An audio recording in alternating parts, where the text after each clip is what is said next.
everybody, and welcome back to episode 8 of the Romford Film Festival podcast. Nerdly presents the Romford Film Festival podcast. This is episode 8. This is going to be my Bloody Valentine episode, as in it's going out on Valentine's Day. So I hope everyone's having a great Valentine's Day, and here's a love heart from me to you. I think that's how you do it, I don't know.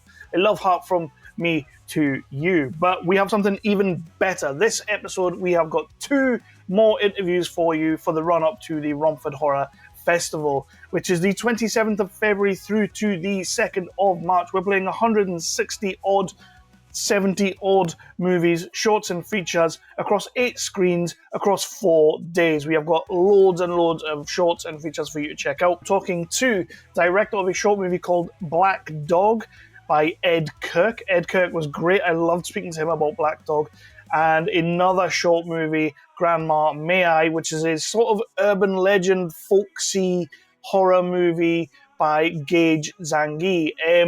Both shorts, absolutely fantastic in their own right, both completely different. I had real good fun talking to both these directors. Both were super, super passionate about what they do, and they kind of coming at it from different angles, so this is a nice little concoction of episodes, nice little double bill of episodes. But first of all, when the cinema does open, or when the festival is on, it will no longer be the Premiere Cinema, which has been our home for the last good few years. It's now going to be the Lumiere Cinema, which, if you don't know, the Premiere Cinema closed down last year, the tail end of last year, and we lost a fantastic cinema in Romford. I'm not actually from Romford, but it does kind of feel like a little bit of a second home now. When the Romford Film Trust, when Spencer Hawken got a team together to create the Romford Film Trust and take on the cinema and reopen it as a community hub of sorts. So it is still a cinema with 8 screens, screens showing independent cinema, screens showing the brand new stuff, screens showing world cinema and classics from all over. There's going to be so much going on in this place. There's going to be like Monday night quiz night as well.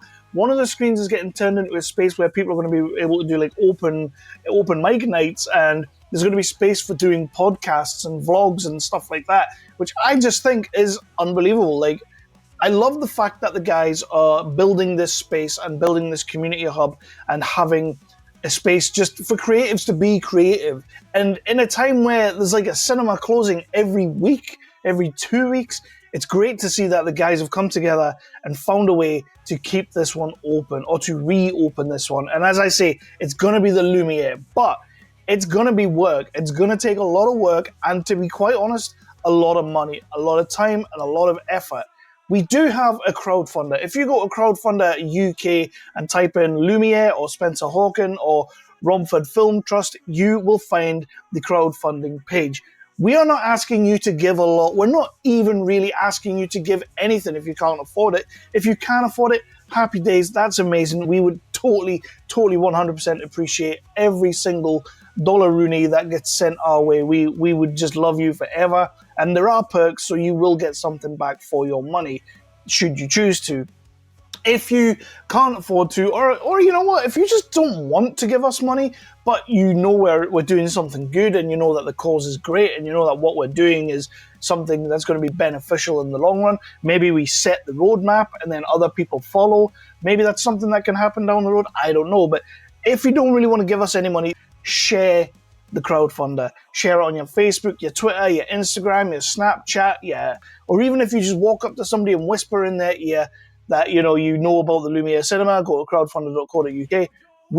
It would mean the world to us. It really would. So please do all of those good things. That is all the pimping out the way. Director Gage Zanghi and Ed Kirk. We're here to talk about their 2 short movies, Black Dog and Grandma May I. This is Nerdly Presents the Romford Film Festival podcast, and I'll be back for the next episode. Have a great Valentine's Day, though.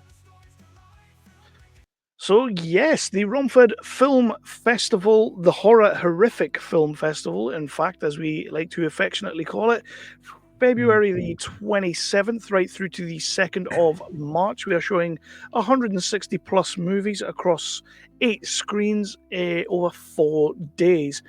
But on Sunday the 2nd, on screen 1 at 2 p.m. as part of the short film showcase, we are showing an awesome little sort of urban legendy type horror that I am excited to talk to the director about, Gage Zanghi. Is that how we say your name, sir? Is that Zanghi, but close enough, Zanghi? yes. Excellent. So, how are we, Gage? How are you this fine evening? I'm good. I'm just sitting here getting some work done from the comfort of my messy office, and yeah, I love that. living the I love dream. that. Just, I'm just gonna do a quick interview. However, I'll just bust out some cameras and I'll start trying to do some light repairs on it. I love that.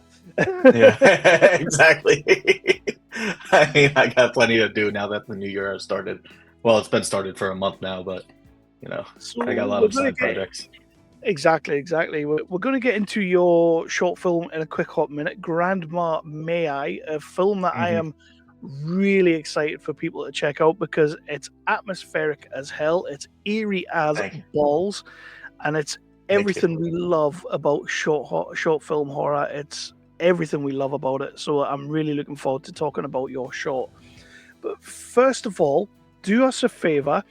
I like to Hmm. ask a nice simple question to begin with, and that is how you got into this industry, how you found your way into filmmaking, and why would you put yourself through that? Oh, I kind of fell in love with filmmaking when I was about 16. I had to take an art class, or maybe like 14. I had to take an art class for high school, but I didn't know what kind of art class I wanted to take.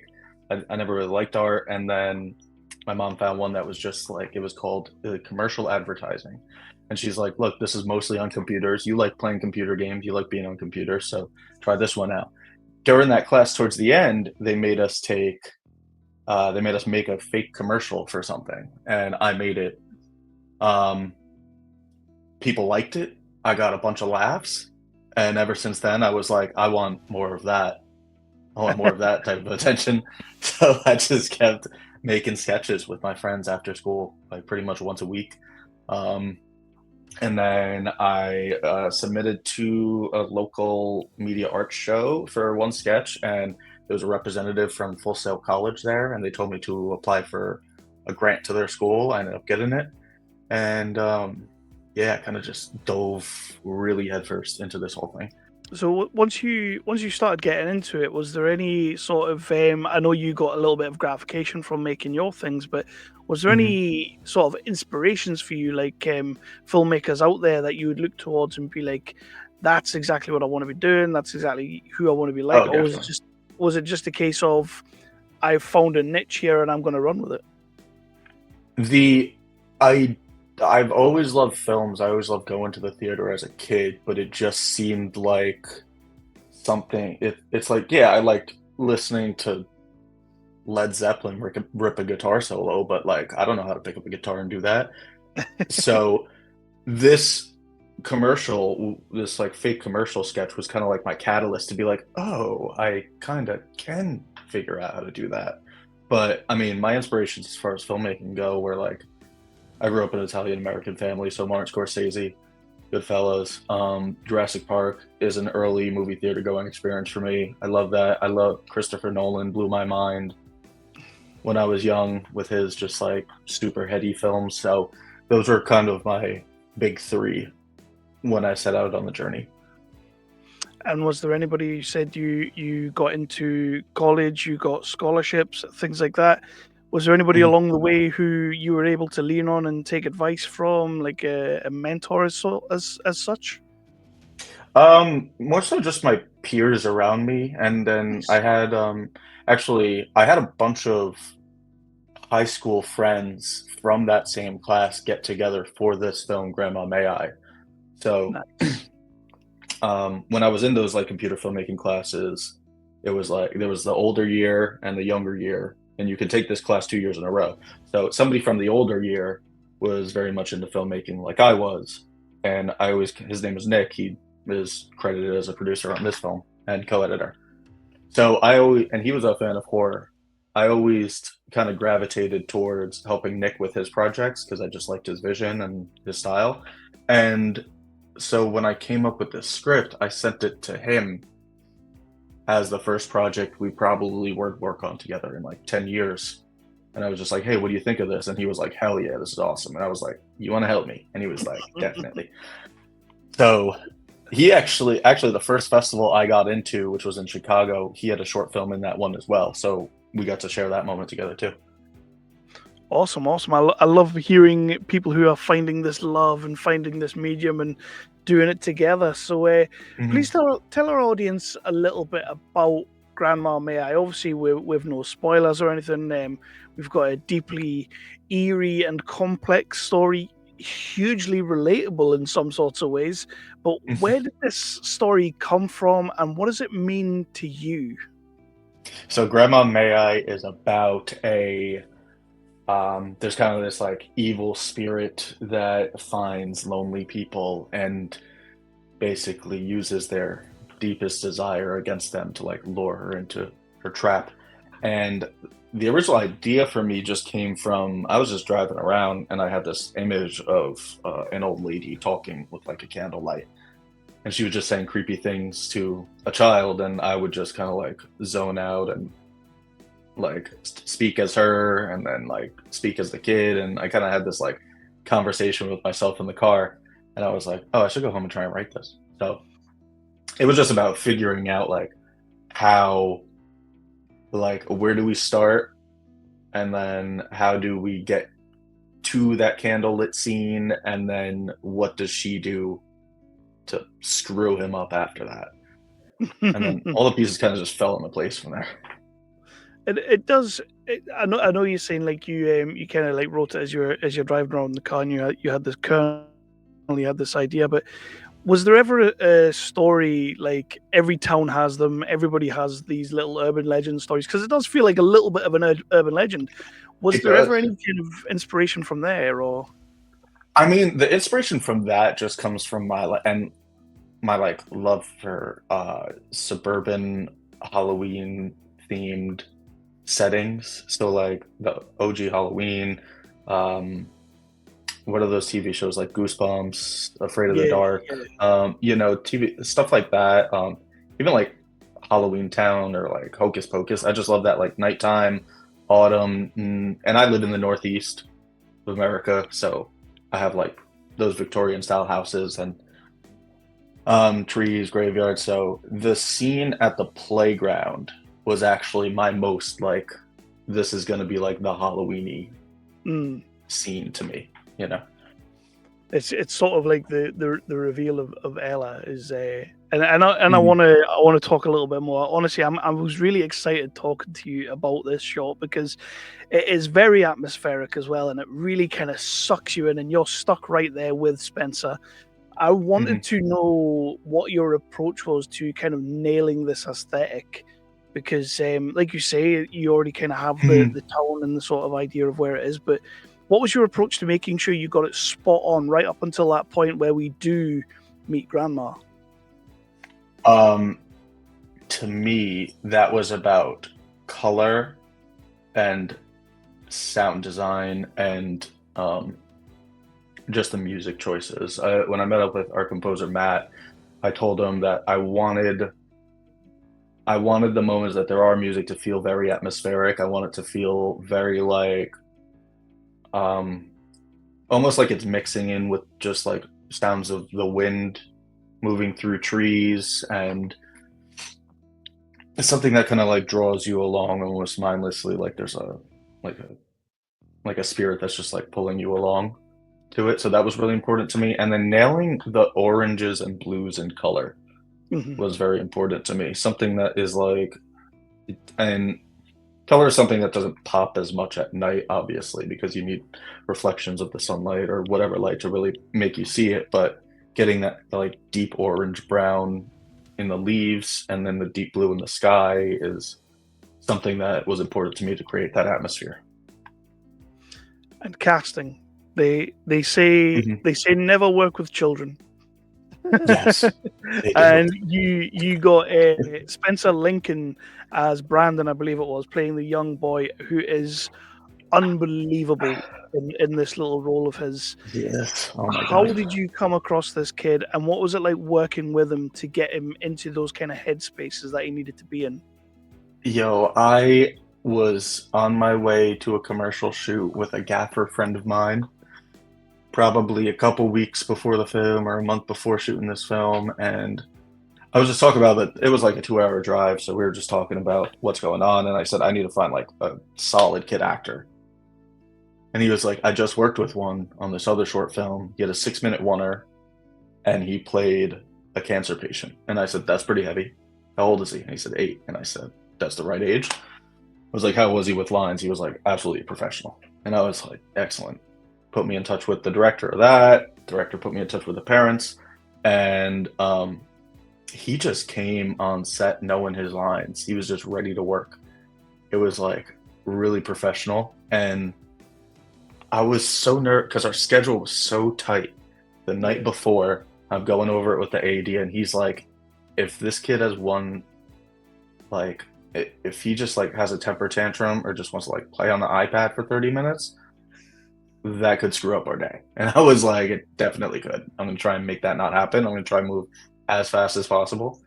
And we did. We moved really fast. I kept him engaged the whole time. Our other actors on set, the ones playing his parents, were just like off to the side, like helping me out. Because I was director and DP, I had to worry about frame and lighting and all this stuff. So while I was doing that, the actors were off to the side, just like going over lines with him, playing around, giving him like, a little bit of fun time mixed in with the work. But then once I was like, all right, Spencer, we're ready for you, he was right on set and ready to go. And how I know he's already dealt with some heady stuff before, as you just mentioned the 6 minute one, but how was it balancing that for you? I know like the other actors were kind of helping you out and everything, but were you super conscious of the fact that this is an 8-year-old you're dealing with and you're putting him in some pretty strong scenes? Yeah, we definitely like the casting process wasn't just you want to be in this film, okay, and then he shows up and it's like, here it is. Like, we sent the materials to his mother first, and we were like, hey, can you first off, we want to make sure that you're okay with this. Secondly, we want to make sure that you can explain it to him and explain the scary parts and make sure that he's comfortable doing things like that, and he understands, just a movie. It's okay. But like, we're essentially trying to bring trauma across throughout the screen, So she got back to us. She said that he's comfortable with it. She explained to him the scary parts, and he just like, he was able to shift his head very easily from acting to, like, once we called cut, he's like bounces up and he's like, hey, and putting him across from a scary yet charismatic, endearing, and almost loving Sarah Zinsna as the titular grandma. How did you find this woman? Because she's awesome, by the way, and the way she's great, right? The way you frame her and the darkness behind her and everything like that, it's gorgeous to see her. But there must have been a moment where you're sitting there watching this woman playing this toolbox, and you're just sort of like, this is awesome. What was it like working with her? I mean, she was staring like at me pretty much when we were doing it. Like, she wasn't staring at him. I was like sitting as close to the camera as I can because I wanted her to read into the camera, but I wanted to give her a good line. So she, just talking to her, she was creepy, and she brought a lot to the table as far as just like the weird quirkiness of the grandma. Like, there was one point where she just like was like losing her lines and then was like like, that was not my direction at all. It was all her, and we found her on like a casting call. Was it Backstage? I forget the website, but yeah, we just made a casting call for the film. She applied. That's so cool. That is so cool, because I was gonna ask that as well about when you kind of have your actors in the positions and you're ready to let them go. And was there ever any moments, or maybe was there any other moments that you maybe couldn't have planned for, couldn't have really scripted for, but happened on the day and you thought, yeah, that's staying in, that was awesome? Is there any happy like everything that Ignacio did, the father? Yeah, he came in as an absolute menace, dude. The way he was banging on the door, like, just the guttural screams that were coming out of his mouth, I was like, oh yeah, this is great. Like,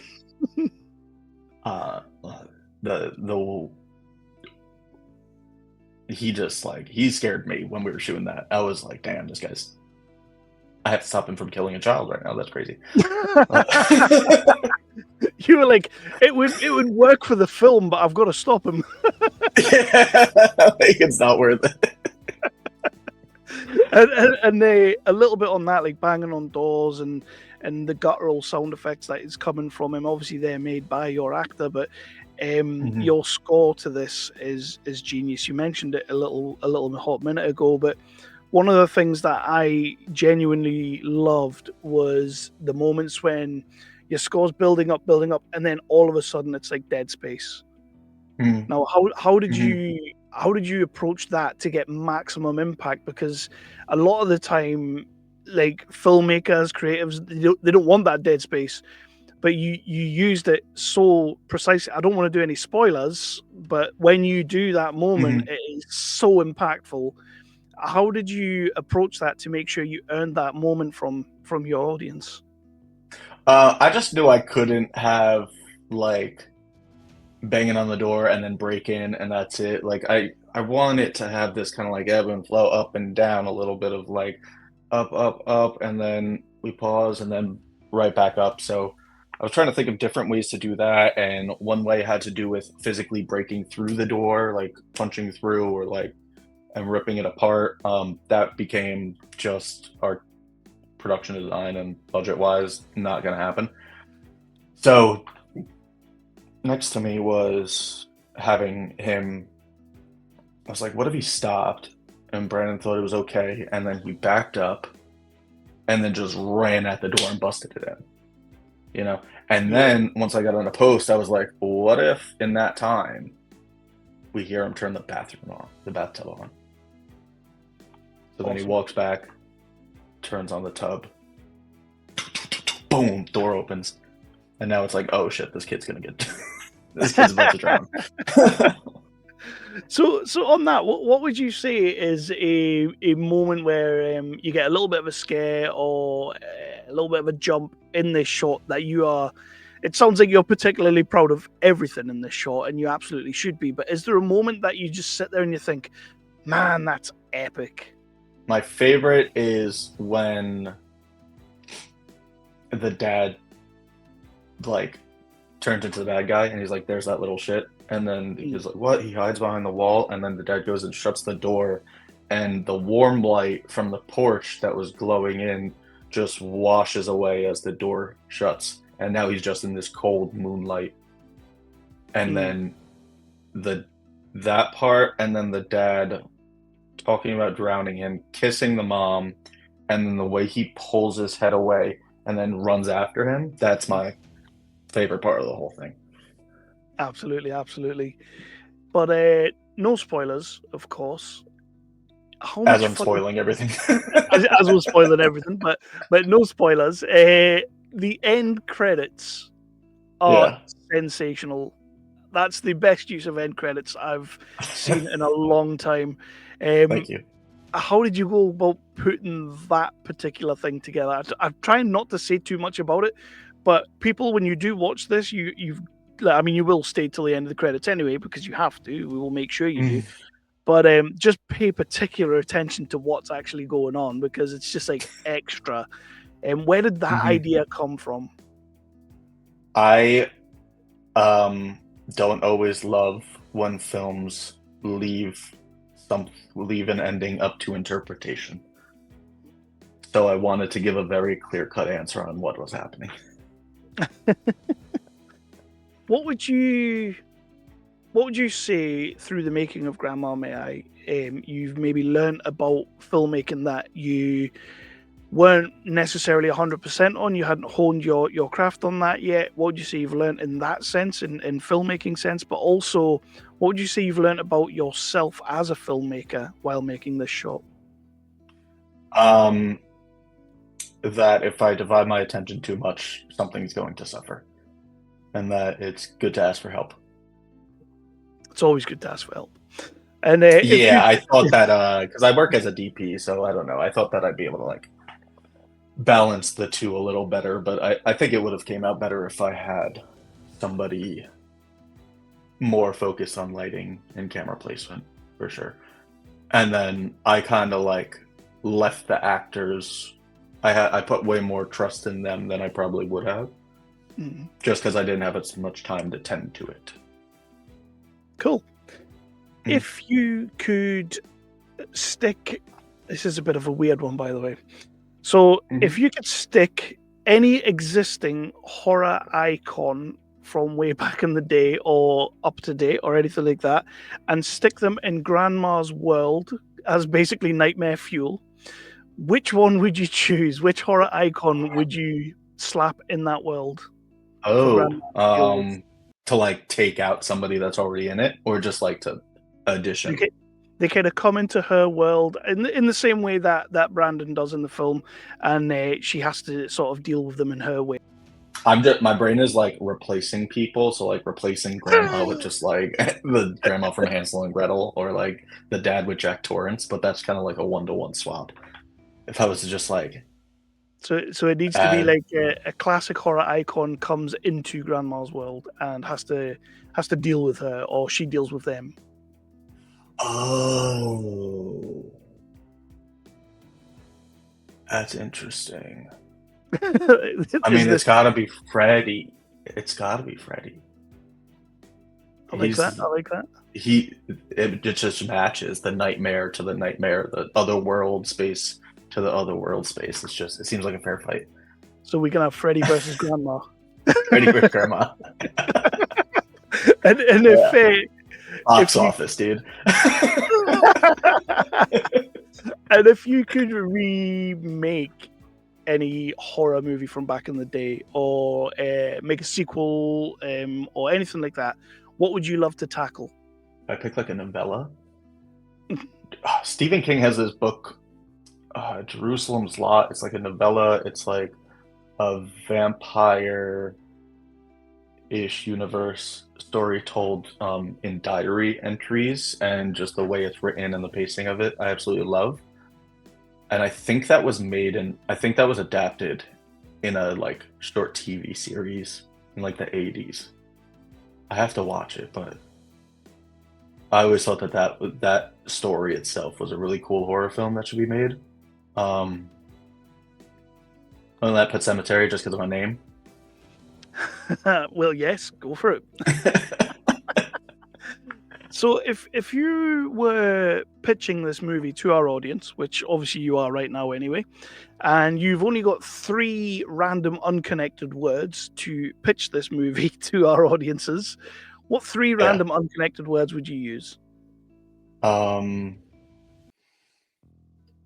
Atmospheric. Hungry.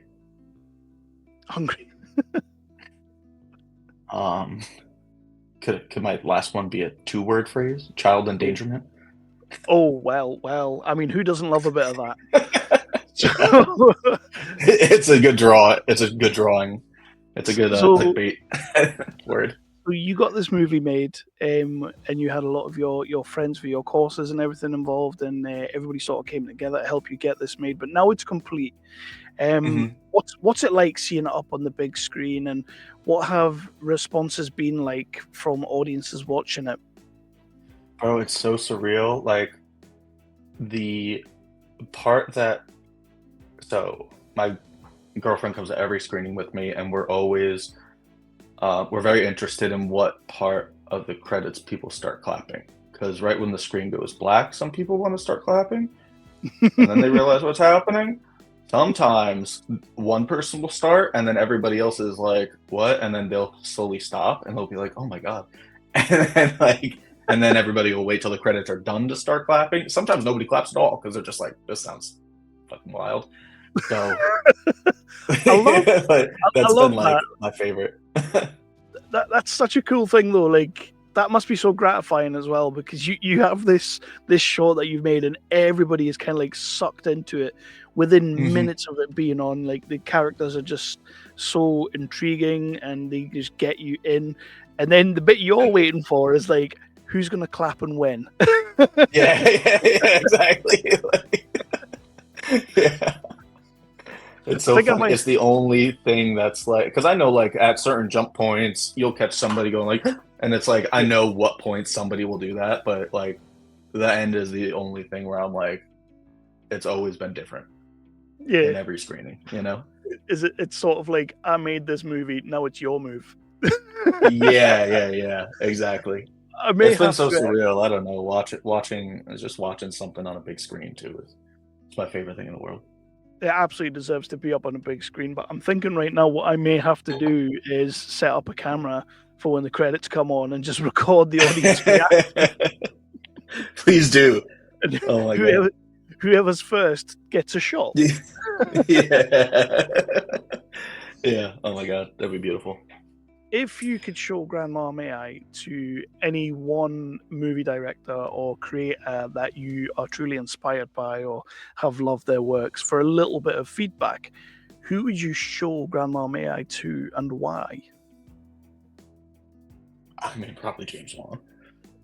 Nice. Right? He's the. Nice. I mean, he's most likely to actually want to make something with it. That's great. But That's a good answer. I like that. yeah, I mean, I think that Grandma May I has a whole universe that could be expanded on too. And he's been so successful with so many horror films and the like. More of an artistic route. I forget his name, but who's the director that did the most recent It series?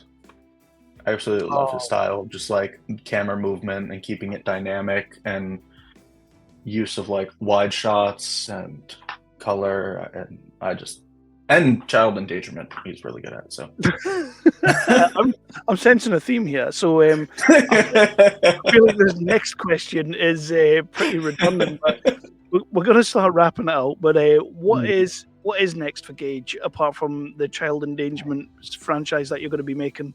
What's next for Gage? And and past Romford Horror, what happens with Grandma May I? But first of all, what's next for Gage? So I have Romford. So first, what's next for Gage? I have a few sketches I've been working on. I've been doing a lot of comedy this year that does not endanger anybody. And then I have a few more jobs in that realm coming up. I have another psychological thriller I'm in the process of writing, and yeah, just generally trying to hone the craft, get better at it every day. Next for Grandma May I have Romford. Are you familiar with Crystal Palace? Yeah. Film Festival? Yeah. That one's in London. I'll be in that one. And then Horror Hounds in Cincinnati. Nice. Yeah. So we got a busy March coming up. Once the festival's run is done, is there a chance that people may be able to get it elsewhere, maybe to see it elsewhere, or is it you're going to hold on until you've made that child endangerment franchise? I mean, I have not even thought about that. I'm like, to be honest, the filmmaking process itself to me is so all-encompassing, and that's like the hard work, and then everything after that to me has just been like, let's just really, this is my first time doing a festival circuit. I've been just trying to like take in the experience, meet as many people as I can, get to know other filmmakers, other people who love film like yourself, and once I feel like that's kind of run its course, then I'll make the call as far as what to do with the film. But yeah, I haven't thought about it too much. This to me is just like the fruits of the labor part. I'm just like being present, you know. Drinking it in. Mm-hmm. For sure, drinking it in. I also have I have a little prop from the movie back here too. It's not The Mask, is it? It is. Nice. Oh yeah. It is a cool mask. I'm just never ever putting that damn thing on. No, you don't want to? No, not at all. I've seen the film. It's creepy, but it's fun. It is. It just looks really so cool. Natural. Like it could just be made with like twigs, and, you know, at any point in history. Right. So, Gage, thank you so much for giving us this movie. Thank you for submitting to the festival, letting us watch it. Thank you, more importantly, for doing this with me tonight. I've thoroughly enjoyed just chatting for a little bit about the film. It's one of the ones that when I started doing all these interviews, I really, really couldn't wait to sit down and chop it up with you, because I just got this sense of Yeah, I'm going to like that guy. He likes putting kids in danger. So. I appreciate it. Thanks, man. I mean, I like you too. This has been fun. So on that, the last thing I'm going to ask you to do before we wrap out is let people where they know where they can let people know. Sorry, where they can find you and find your works, and then we'll wrap out there. Yeah, just find me Gage Zanghi on Instagram. It's GageZanghi, and I'll keep posting everything I do. That's my portfolio right there. That's my main point of contact.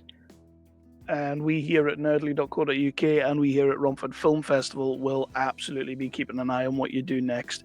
And we look forward to seeing any projects you have in the future, because we all loved this one. So you've got a big fan in us. Thank you. I'm a big fan of you. This has been a fun conversation.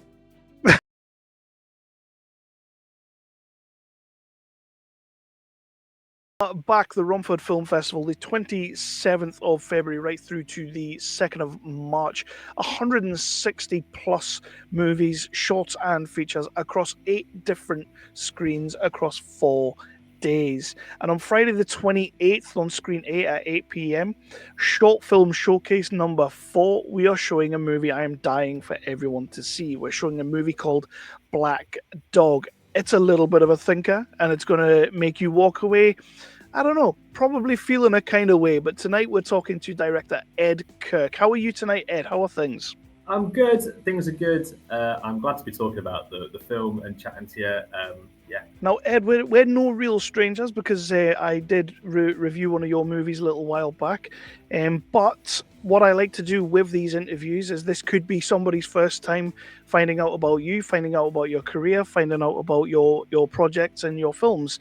So what I want to do is a nice, simple question. And basically, let's go back and what got you into this crazy industry and why on earth would you do it? That's a good question. I don't have a romantic story to tell you about why I want to make films and why I do make films. I just sort of do. I love creating and I love telling stories. And when I went to uni and I studied film, and I ended up I wrote a script which I ended up making as a student film, and through a series of sort of events, I ended up directing it. And then I said, "Oh, I'd never direct again." I've always been interested in sort of like the art side of things and that sort of design. And I thought, oh, maybe that would be the route I'd ended up going in. And lo and behold, I wrote another script and I ended up directing that one. And at that point, I was like, well, I may as well keep doing it. It's almost like the first time it didn't click for me, and then the second time it really clicked, and now it's all I want to do. And when I've got a spare moment, I'm thinking about what I'm going to do next. I'm thinking about how I can improve stuff. And I did a feature film called Future Soldier, which is what you very kindly reviewed before. And I did that pretty much straight out of uni. So I made a feature very quickly on very little money. And I learned a lot of lessons doing that. You know, it was I think about it now, and I'm like, I'm not quite sure how we managed to do it on so little resources, but yeah, that was a fantastic experience with some amazing people, and I learned a lot of lessons. And I guess now I'm looking to push myself, and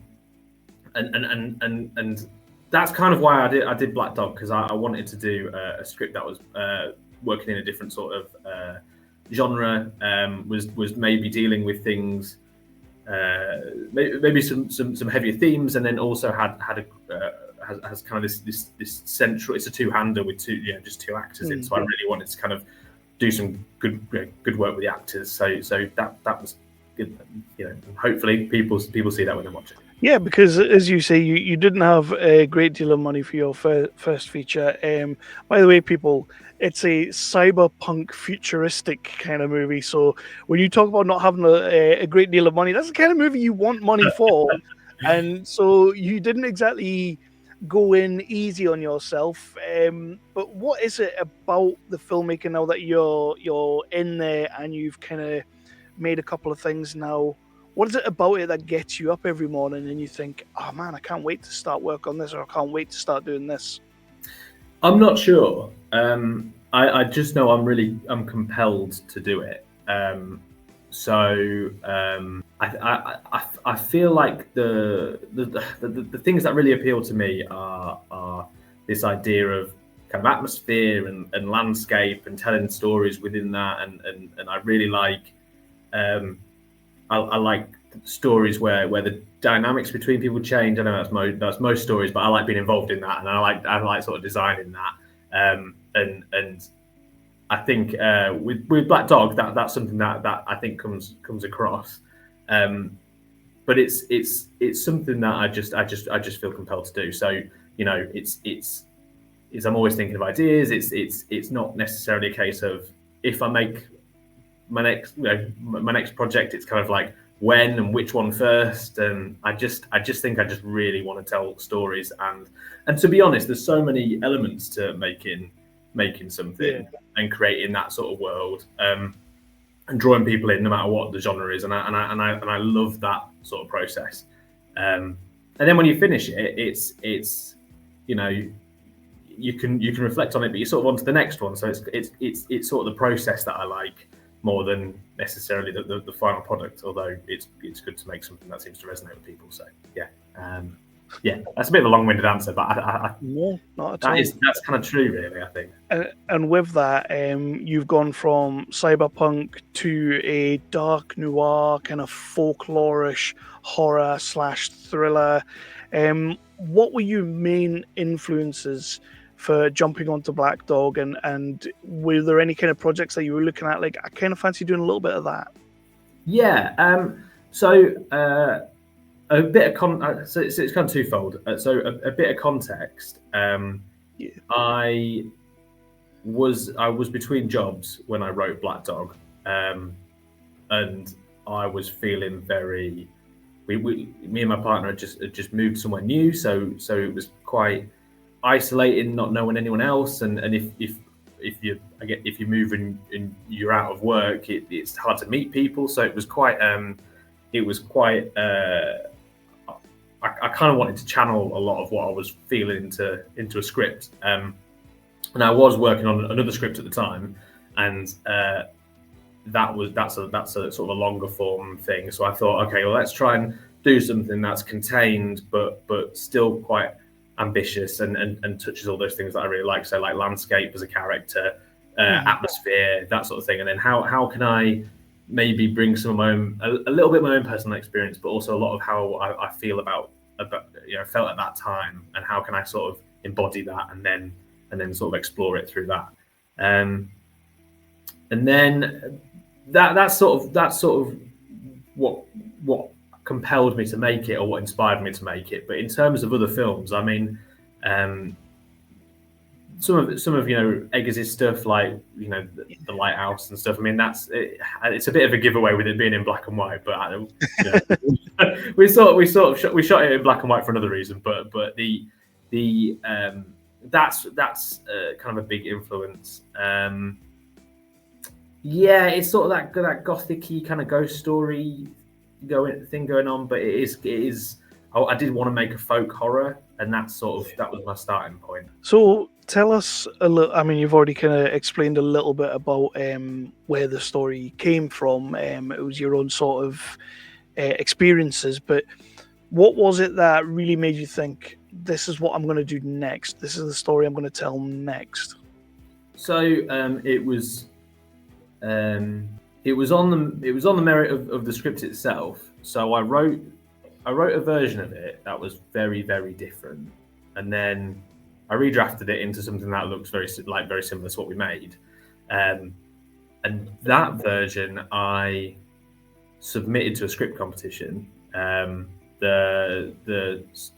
by the film festival, the Spirit of Independence, which is a Sheffield-based film festival. And they had a prize, a cash prize, which was 500 quid of production money, and then they put you in touch with a production company that they'd partnered with, which is Open House Pictures, based in Sheffield, run by Dan and Joe, and they liked the script and that sort of I submitted it, and I was very fortunate to win. And then it was like, well, I guess we've got to make this film that's set in the middle of nowhere. It's got all this weight behind it. So then it was on the clock to get the first version of the film completed by the festival. So we had, I think the script was announced as winning in late March, maybe early April 2023, and then the festival was mid or late September. So we had a lot of it was then we were very quickly on the clock to make it, and sort of everything sort of happened there. So yeah, it was a real it was quite intense kind of pulling it together.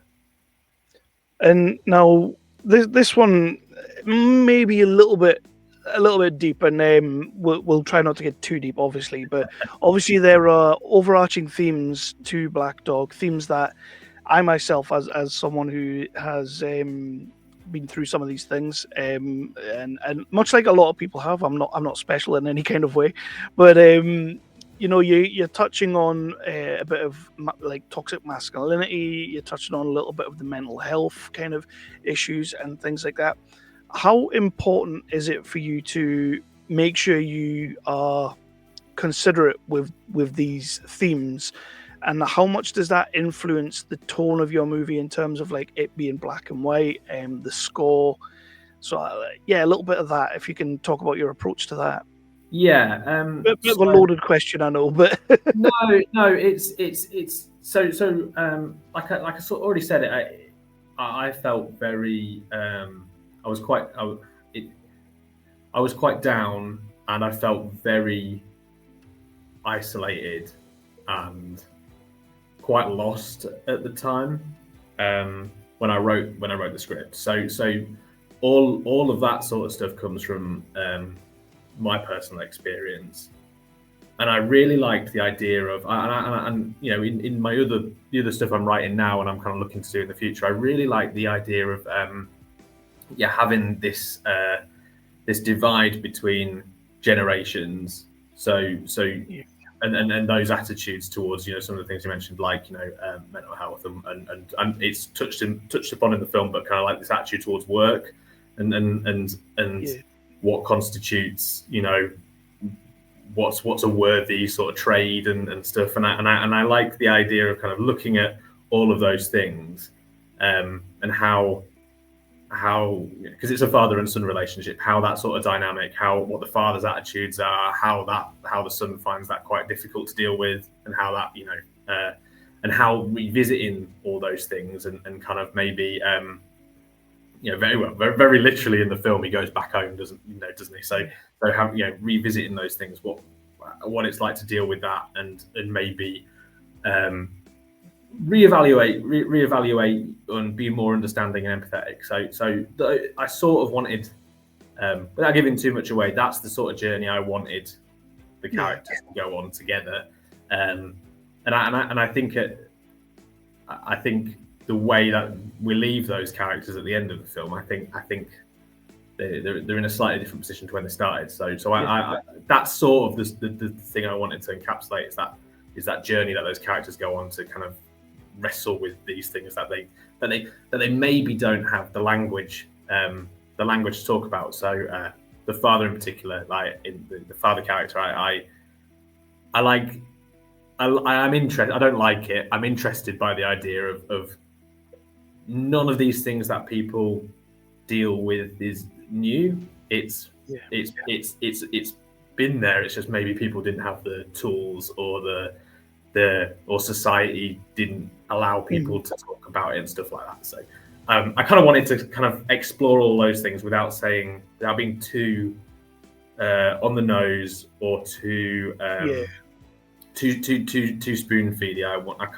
I still wanted that air of mystery about it, the sort of the folklore motifs in it. I wanted all that to kind of make people think and draw their own conclusions.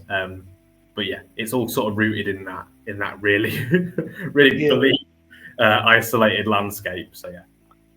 And talking about the isolated landscape, one of our main characters does go home, and it is a very lonely place for by all accounts. But I read that this house that you shot in has been dubbed the loneliest house in Britain. Yeah. How did you come across this location, and how did you know it was where you wanted to shoot Yeah, so it's the loneliest house in Yorkshire. in Yorkshire? I think somewhere in Scotland probably pips it, but it's very very isolated. I wrote the script with the house in mind because I'd seen an article about it, and I was like, oh man, that'd be perfect. So it was listed as well. I think for a bit, it was listed on letting agencies. So I had the floor plans, I had pictures of every room. I was like, right, great.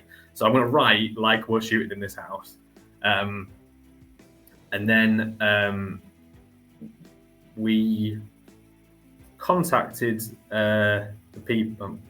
I'm trying to remember what order of events it was, but we contacted the people, and for whatever reason, we couldn't get in touch with them.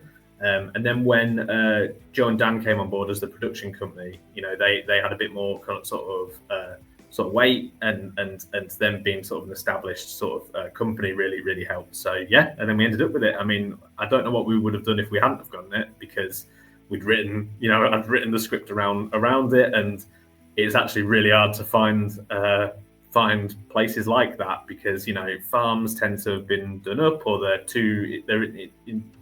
in too much disrepair. So it really was perfect, and we were very very very lucky to get it.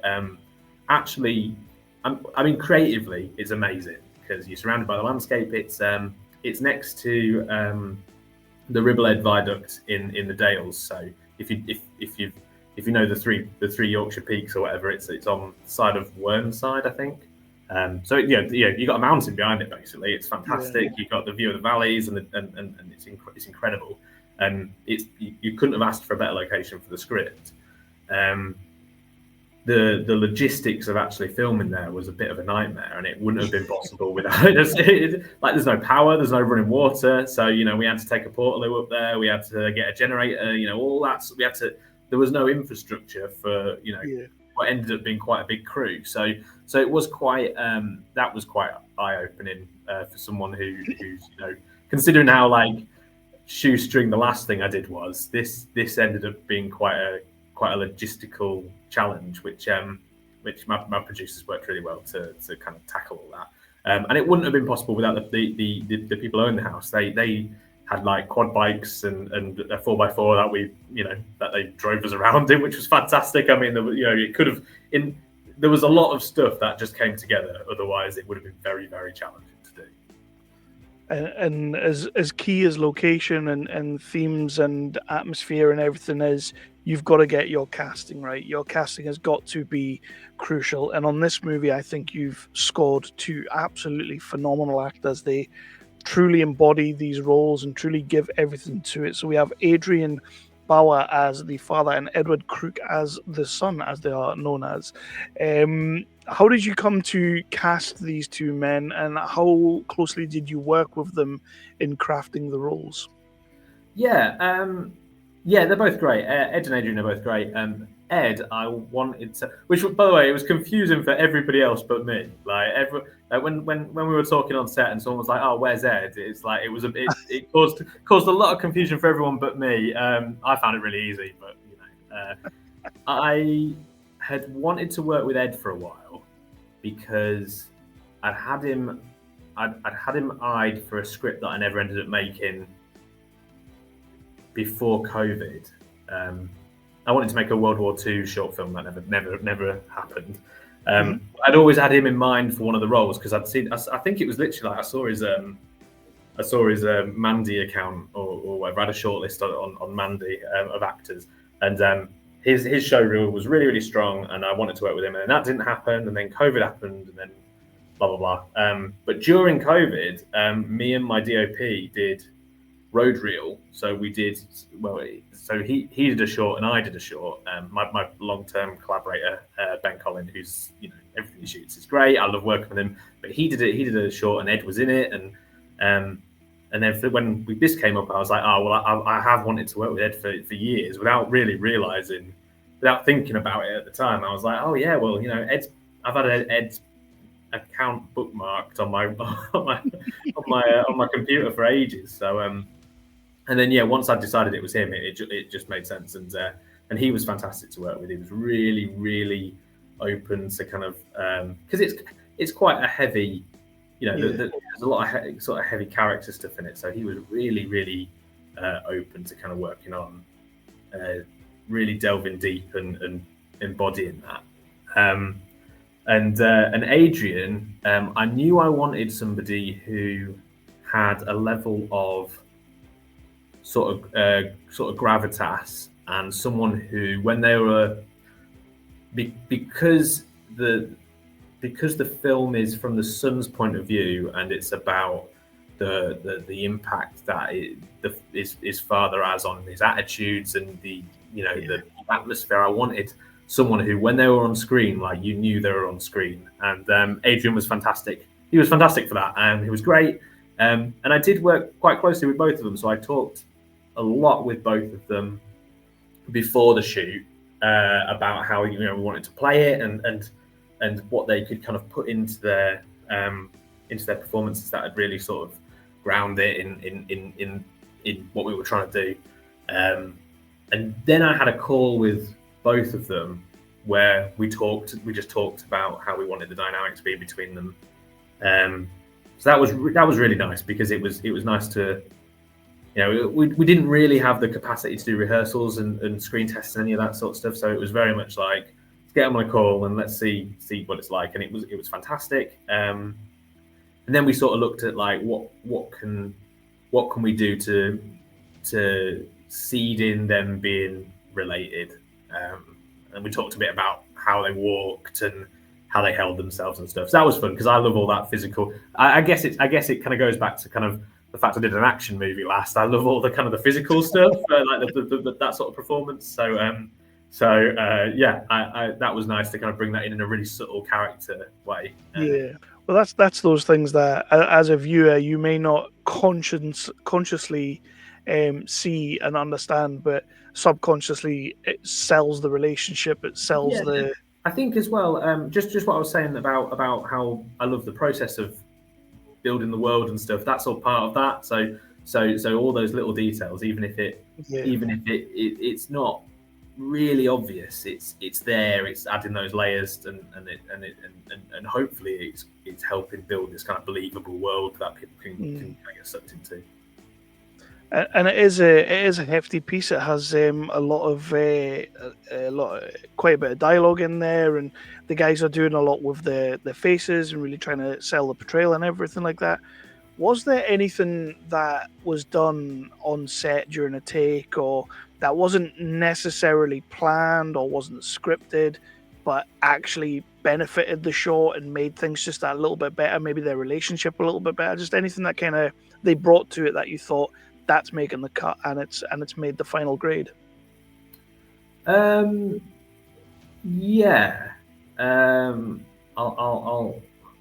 I don't know of any sort of, I can't remember any specific sort of examples, but there's a few things that we do that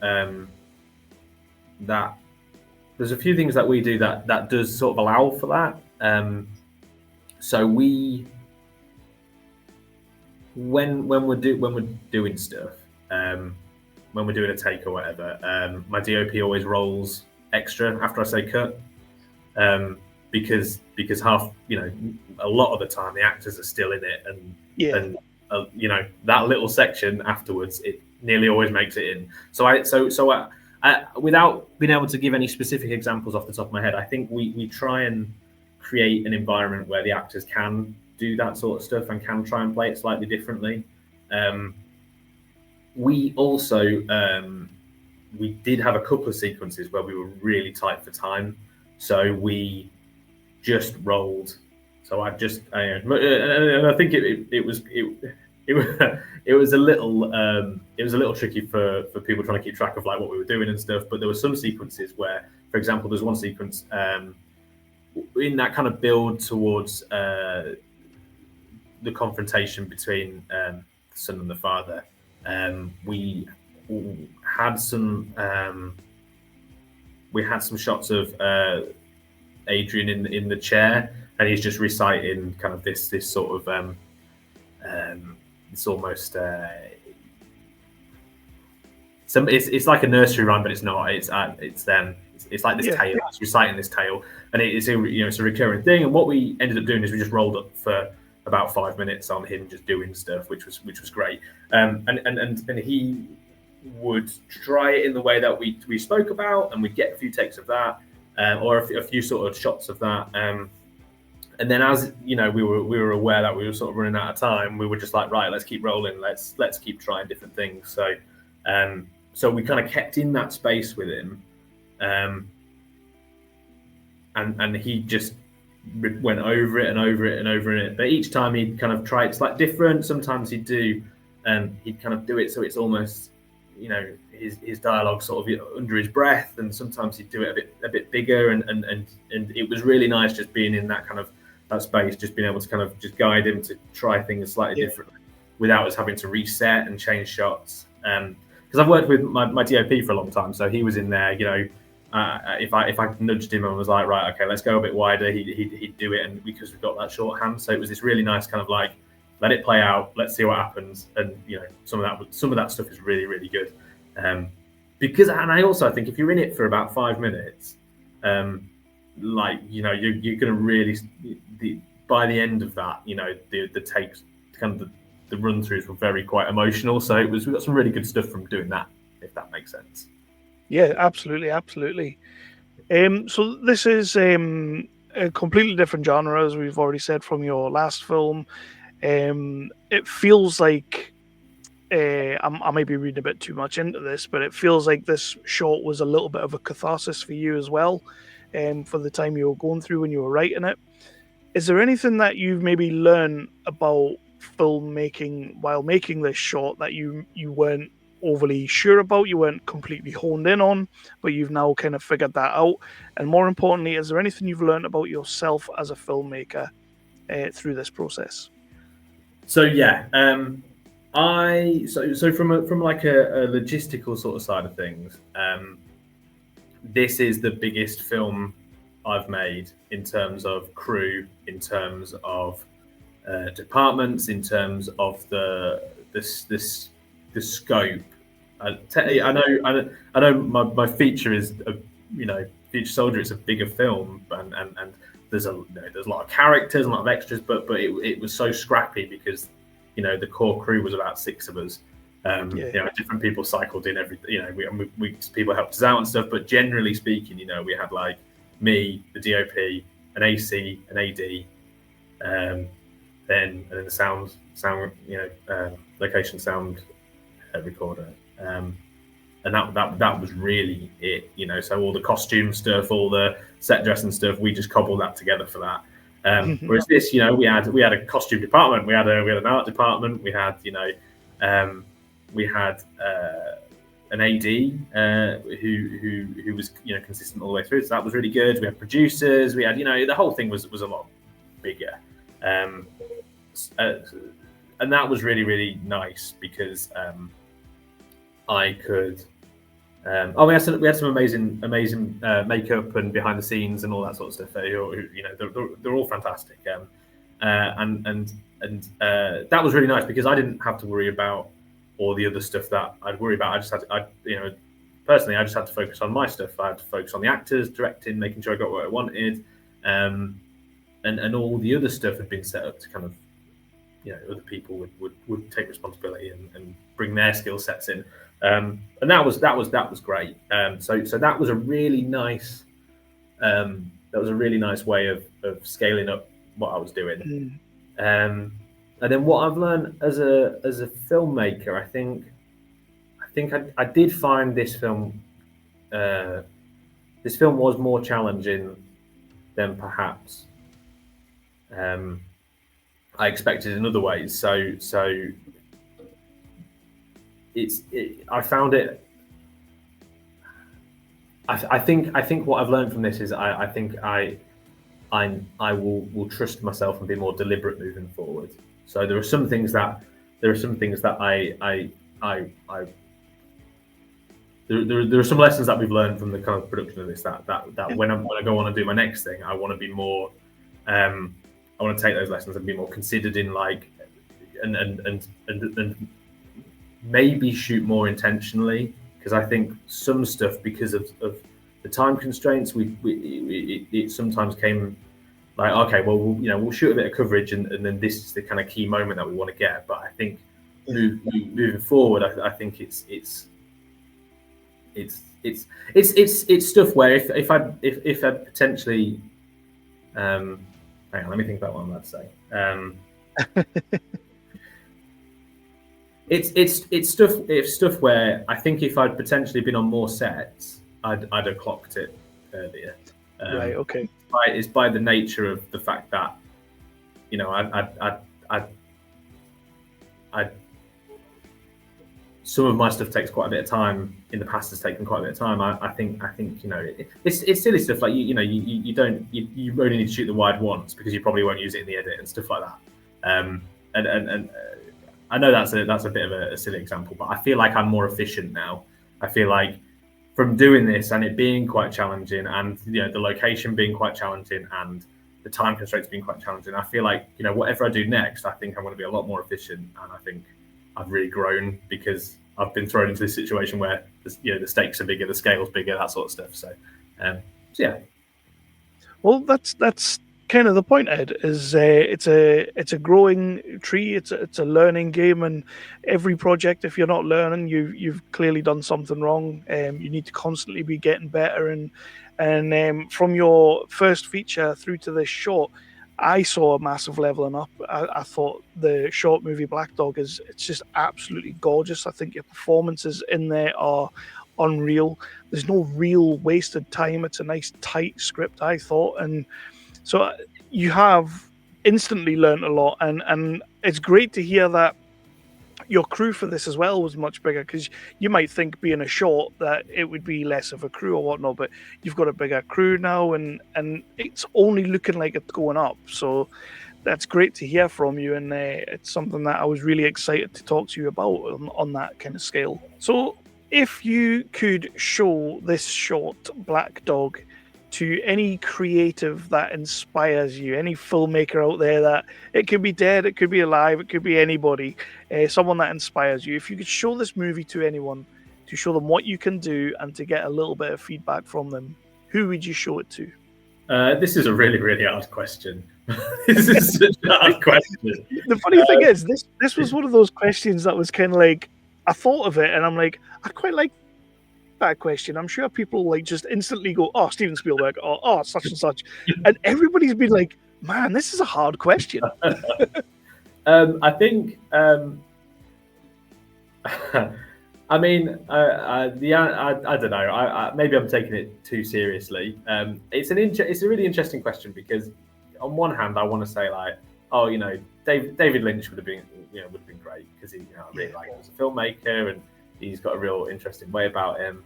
And then the other part of me is like, well, maybe actually it would be really good to show it to somebody who is like a couple of steps ahead of me career-wise. Okay. Because I think what I find really interesting is a lot of you listen to a lot of sort of the really well-renowned filmmakers, and I think a lot of advice is like, go out and shoot something, keep making stuff, and I'd be interested to know what someone who's kind of like still kind of trying to claw the way up thinks about stuff. Because I guess in a similar way to what we were talking about before, I think the idea of the indie stuff is really interesting, and how people are trying to make stuff with not a lot, and I think that's quite. I find that really inspiring. So maybe it's a bit of a cop out, but I think if I thought about it a bit more, I'd try and find someone who was maybe a few years ahead in terms of their career, and were sort of still plugging away at it, I'd be interested to sort of bounce off them and see what they had to say about it. Well, it's kind of like the roadmap, isn't it? It's you're following the guy ahead of you, but maybe the guy ahead of you has learned something that could help you. So it's it's paying it forward and it's looking back, and I like that. I like that. It's a really cool answer. If you could stick Black Dog, and I'm going to say as well, Future Soldier as well. If you could stick your project into a time capsule to be preserved for 20, 30, 40 years, and a future generation is going to find these projects and watch them. But in that time capsule, there is a message from yourself. It can be written, it can be a video, it can be anything. What would you say to a future generation finding your projects later on? I think it'd be a bit about the film in terms of the context. I was thinking about this, and I think, it could be something really poetic. But I think a little bit of context would be good. But yeah. I think the reason I say that is because of when we're talking about people who are making a film and they have very little resources and very little. I'm not talking about Black Dog here. I'm more talking about Future Soldier. When people make a film and there's not a lot of resources and it's literally just made by lots of people helping out and kind of you're having to wear a lot of different hats.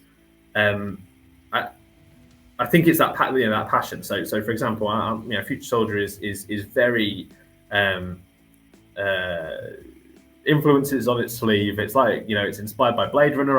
It's my it's my love for those films, and that's sort of what Future Soldier is me showing my love for that sort of genre of films, that 80s 90s sort of sci-fi action stuff, cyberpunk stuff. It's that, and I think that's really important.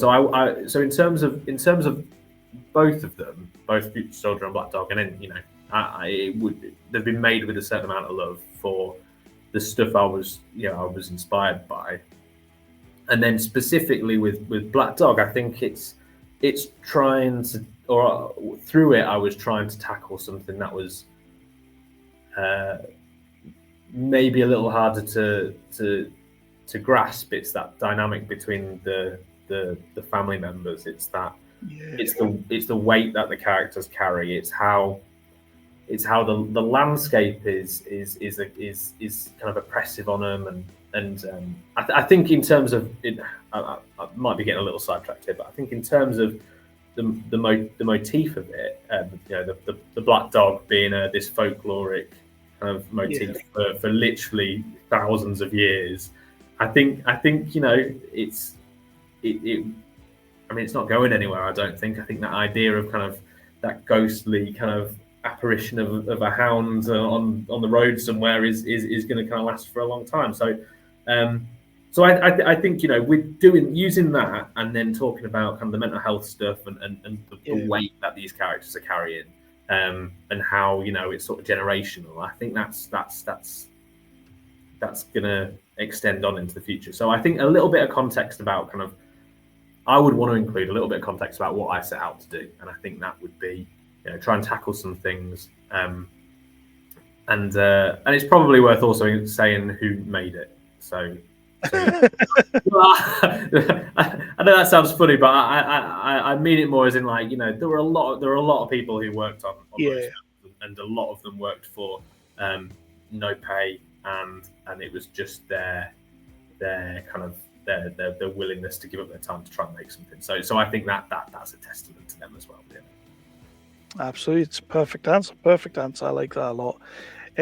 What's next for Ed? What you mentioned that you've got a project in mind that you're thinking of. So what's next there, and what happens with Black Dog now? Obviously, we're showing at Romford Film Festival, the 28th on. No, sorry, that's wrong. Let me just quickly check my notes again. We'll show it on Friday the 28th, screen 8 at 8 p.m. There's a lot of 8s. Short film showcase number 4. We're going to be showing that on Friday the 28th. So once we've shown that, Happy days. Awesome. Hopefully everybody's going to turn up and everybody's going to see it. We're all going to love it. What happens with Black Dog after that? Yeah. So for me personally, I'm working on a few scripts. I'm working on a few feature scripts. One of them feels like, at the moment, it's still early days, but one of them feels like if you took the DNA of Black Dog and then scaled it up, but made it different. So there are some things that I wanted to touch upon in Black Dog that didn't quite make it through. And especially to do with the setting and with expanding on some of those things that I feel are still relevant to the same sort of themes. I'd like to kind of maybe explore those a bit more. So I'm working on a script that's currently it's still folk horror-y-ish, but it's the same sort of kind of exploring that really bleak landscape and people kind of dealing with things within that.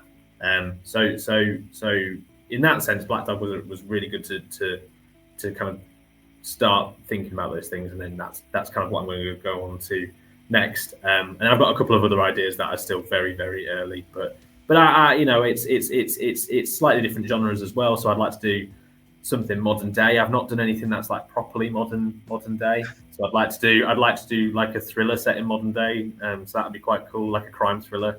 And then at some point I'd like to do a medieval film, like a big film. But we'll talk to me again in X amount of years. We'll see. We'll see if I've managed to raise the money for that. No cheeky little westerns in there. No, well, and you know what? I do like Western, so I think I'm open to doing different things. I think it's not. I don't want to pigeonhole myself into like one genre. I think I'm keen to do anything if I can get invested in the idea, I'd like to make it, sort of thing. Whether that's shorts, whether that's features, I'm really open to. I guess whatever comes next, and I guess that's why I ended up making Black Dog. Was because I submitted it to this competition, thinking this probably isn't going to go anywhere, and we've made it. So that's so I'm going to try and be kind of one eye on that. And then in terms of Black Dog, it will be released at some point. We're just weighing. We're sort of weighing up our options while the festival run sort of finishes, and then we're going to sort of look at how we can release it. So I won't say too much more about that, but what I will say is I want as many people to see it and engage with it, and hopefully walk away having felt something and have an opinion on it as possible. So so I'm not sure yet. To be confirmed where it's going to end up living. Well, I can't wait for everybody at the Romford Festival to catch this. I can't wait for everyone to see it. I'm going to let you go in a quick hot second, but I've got one last thing, and that is for anybody who has not necessarily made their mind up yet. I would like you, with 3 random words, tell people why they should see Black Dog. 3 random words, that's all you get. I got it. Sad men walking. There you go. I like it. I like it. That is the essence of the film. Sad men walking about. Yeah. That should be the feature film. just 90 minutes of some guys going for a walk. I'd watch that, to be fair. You've got calendar girls. You've got let's have sad men walking. I love it.